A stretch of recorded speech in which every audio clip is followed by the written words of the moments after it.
بسم اللہ الرحمن الرحیم۔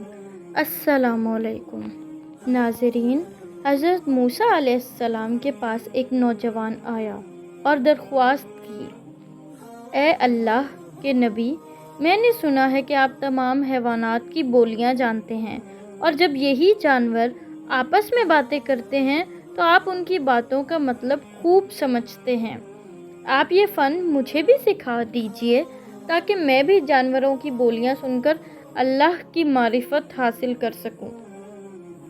حضرت موسیٰ علیہ السلام نے اپنے نور بصارت سے اس نوجوان کے ذہن میں چھپی اصل بات دیکھ لی اور اس سے کہا، اس خیال خام سے باز رہ، اس میں بے شمار خطرے ہیں۔ جانوروں کی بولیاں سیکھ کر اللہ کی معرفت حاصل نہیں ہوتی، اس کے لیے اللہ سے رجوع کرنا پڑتا ہے۔ حضرت موسیٰ علیہ السلام نے اس نوجوان کو بہت سمجھایا، لیکن انسان کی فطرت ہے کہ اسے جس بات سے منع کیا جائے وہ وہی کرتا ہے۔ اس نے موسیٰ علیہ السلام کی بہت منت سماجت کی۔ تب موسیٰ علیہ السلام نے بارگاہ خداوندی میں عرض کیا، یا الہی، تو بے نیاز ہے۔ ایسا معلوم ہوتا ہے کہ اس نوجوان کے عقل و خرد کو شیطان مردود نے اپنا کھلونا بنا لیا ہے۔ تو ہی بتا میں کیا کروں؟ اگر اسے جانوروں کی بولیاں سکھا دوں تو یہ بات اس کے حق میں نیک نہ ہوگی، اور اگر نہ سکھاؤں تو اس کا دل صدمے سے چور ہوتا ہے۔ اللہ تبارک و تعالیٰ نے حکم دیا، اے موسیٰ، اس نوجوان کی تمنا پوری کر دے۔ یہ حکم پانے کے باوجود حضرت موسیٰ علیہ السلام نے سوچا، ایک مرتبہ پھر اس نوجوان کو اس خیال سے باز رہنے کی کوشش کروں۔ چنانچہ آپ علیہ السلام نے اس کو نہایت شیریں اور نرم لہجے میں سمجھایا کہ اللہ نے اجازت تو فرما دی ہے، اب تیری مراد خود بخود پوری ہو جائے گی، لیکن تیرے حق میں بہتر ہے کہ یہ خیال ذہن سے نکال دے اور اللہ سے ڈر، کیونکہ یہ پٹی شیطان نے تجھ کو پڑھائی ہے۔ مجھے یقین ہے کہ تو سینکڑوں آفتوں میں پھنس جائے گا۔ اس بات نے اس نوجوان پر صرف اتنا اثر کیا کہ وہ کہنے لگا، بہت بہتر ہے، میں تمام جانوروں کی بولی سیکھنے کے خیال سے درگزر کرتا ہوں، لیکن کم از کم 2 جانوروں کی بولیاں تو ضرور سکھا دیجیے۔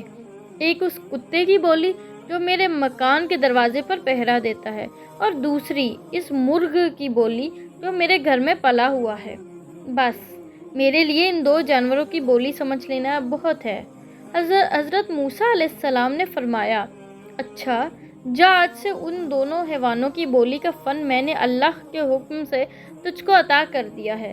وہ نوجوان خوش خوش گھر آیا اور اگلے روز پالتو جانوروں کی باتیں سننے کے لیے دروازے کے قریب کھڑا ہو گیا۔ تھوڑی دیر کے بعد گھر میں کام کرنے والی خادمہ ہاتھ میں کپڑا لیے دروازے پر آئی۔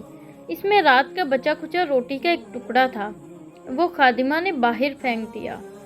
اسی وقت مرغ پھڑپھڑاتا ہوا آیا اور وہ ٹکڑا اٹھا کر اپنی چونچ میں دبا لیا۔ پہرا دینے والے کتے نے دیکھ کر مرغ سے کہا، یار، تو بڑا لالچی ہے، دانا چگ کر اپنا پیٹ بھر سکتا ہے، باسی روٹی کا یہ ٹکڑا ہمارے حصے کا تھا، وہ بھی تو نے چکھ لیا۔ مرغ نے کتے کا شکوہ سنا تو جواب میں کہا، اس باسی روٹی کا رنج نہ کر، صبر سے کام لے، اللہ نے تیرے لیے بہترین نعمت مقرر کی ہے۔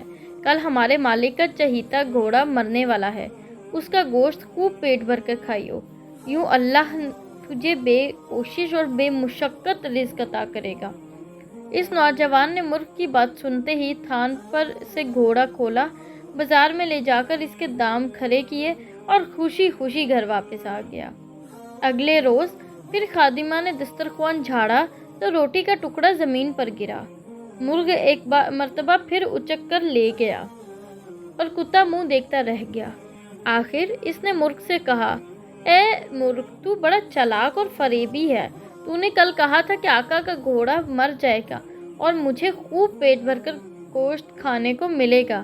اب بتا، گھوڑا کہاں؟ مرا، آقا نے اسے لے جا کر بازار میں بیچ ڈالا۔ معلوم ہوتا ہے تو ازلی جھوٹا ہے، سچائی تیرے مقدر میں نہیں۔ مرغ جھوٹا نہیں، بڑا باخبر تھا۔ اس نے جواب دیا، تو خواہ مخواہ تاؤ کھاتا ہے، گھوڑا مرنے ہی والا تھا، یہاں نہ مرا تو دوسری جگہ جا کر مر گیا۔ ہمارا آقا گھوڑا بیچ کر نقصان سے تو بچ گیا، اور بظاہر اپنا نقصان دوسرے کی گردن پر ڈال دیا۔ لیکن فکر نہ کر، کل انشاءاللہ اس کا اونٹ مر جائے گا، پھر تم اس کا گوشت خوب پیٹ بھر کر کھا لینا۔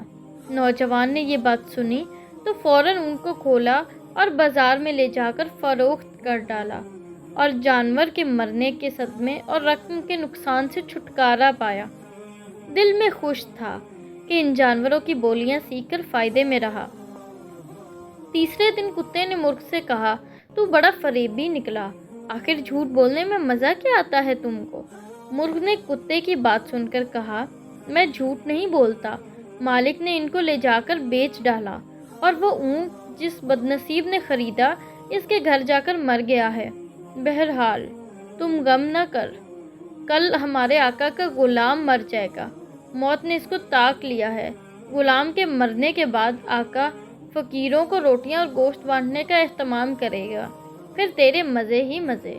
مرغ کی بات سنتے ہی نوجوان نے غلام کو ایک شخص کے ہاتھ اچھی قیمت پر بیچ دیا اور نقصان سے بچ کر جی میں بہت خوش ہوا۔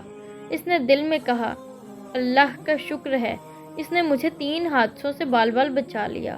اگر کتے اور مرغ کی بولیاں مجھے نہ آتی تو بھاری نقصان اٹھانا پڑتا۔ چوتھے دن کتے نے لال پیلی آنکھیں نکال کر مرغ سے کہا، تو جھوٹوں کا بادشاہ ہے، تو نے یہ بھی سوچا کہ تیری یہ دروغ گوئی کب تک چلے گی؟ تو کہتا تھا کہ غلام مر جائے گا، غلام کہاں مرا؟ مرغ نے جواب دیا، باخدا میں نے سچ کہا تھا، آقا اگر اس غلام کو نہ بیچتا تو وہ اس مکان میں مرتا۔ بہرحال جس نے اسے خریدا وہ اپنے نصیب کو رو رہا ہوگا، لیکن اب تو خوش ہو کہ خود ہمارے آقا کی باری آ گئی ہے، کل یقیناً ہمارا آقا مر جائے گا۔ اب دیکھتا ہوں کہ وہ اپنے آپ کو موت کے فرشتے سے کیوں کر بچائے گا۔ کاش وہ بے وقوف اتنا سمجھتا کہ ایک نقصان سینکڑوں نقصانوں کا صدقہ ہوتا ہے۔ یاد رکھ، جسم و مال کا ضیاع ہونا جان کا صدقہ ہے۔ دنیاوی معاملات میں انسان بعض اوقات زر و مال خرچ کر کے اپنی جان بچا لیتا ہے، لیکن افسوس انسان قدرت کے رازوں سے باخبر ہے۔ وہ اپنا مال بچانے کی کوشش کرتا ہے اور نہیں جانتا کہ وہی مال اگر اپنی ذات پر سے صدقہ کرے تو نقصان فائدہ بن جائے۔ خیر، اب تو قصہ ہی تمام ہوا چاہتا ہے۔ آج ہمارا آقا سوئے عدم روانہ ہو جائے گا، پھر اس کے رشتہ دار گائے ذبح کریں گے اور دیگیں چڑھائیں گے، فقیروں اور محتاجوں کا ہجوم ہوگا، روٹیوں کے ٹکڑے اور ہڈی بوٹیاں اس کثرت سے تجھے کھانے کو ملیں گی کہ تمہارا جی بھر جائے گا۔ ہاں، گھوڑا، اونٹ اور غلام کی موت ہمارے بے وقوف اور مغرور آقا کی جان کا بدلہ تھا۔ مال کے نقصان اور اس کے رنج و الم سے تو محفوظ رہا، لیکن اپنی جان گنوا دی۔ آقا نے مرغ کی زبانی اپنے مرنے کی خبر سنی تو اس کے پیروں تلے زمین نکل گئی، ہاتھ پاؤں میں دم نہ رہا، گرتا پھرتا بدحواس بدحال موسیٰ علیہ السلام کی خدمت میں حاضر ہوا اور روتے ہوئے عرض کی، اے اللہ کے پیغمبر علیہ السلام، میری دستگیری فرمائیے۔ حضرت موسیٰ علیہ السلام نے فرمایا، میں نے تمہیں کہا تھا اس ہوس کو چھوڑ دے کیونکہ اس میں کئی خطرات پوشیدہ ہیں، مگر تو نہ مانا۔ اے عزیزم، اب تیر کمان سے نکل چکا ہے، اس کا لوٹ کر آنا فطرت کے خلاف ہے، اب میں تیرے ایمان کی سلامتی کی دعا کر سکتا ہوں۔ یہ سن کر اس نوجوان کی طبیعت بگڑنا شروع ہو گئی اور وہ قے کرنے لگا۔ یہ اس کی قے موت کی علامت تھی۔ اس کو گھر لے جایا گیا مگر گھر پہنچتے ہی وہ مر گیا۔ محترم ناظرین، اس سے ہمیں درس حیات یہ ملتا ہے کہ انسان کو نہ کسی بیماری میں مایوس ہونا چاہیے اور نہ ہی کسی مادی نقصان پر زیادہ غم کرنا چاہیے۔ ہر بیماری اور نقصان میں کوئی بھید ہوتا ہے۔ جسم کی بیماری یا مال کا نقصان کسی بڑی مصیبت کا صدقہ بن جاتا ہے اور اس کو ٹال دیتا ہے۔ اللہ تبارک و تعالیٰ سے دعا ہے کہ اللہ پاک ہمیں بیماری میں، ہر غم میں، پریشانی میں اور نقصان پر صبر اور حوصلہ کرنے کی توفیق عطا فرمائے۔ آمین یا رب العالمین۔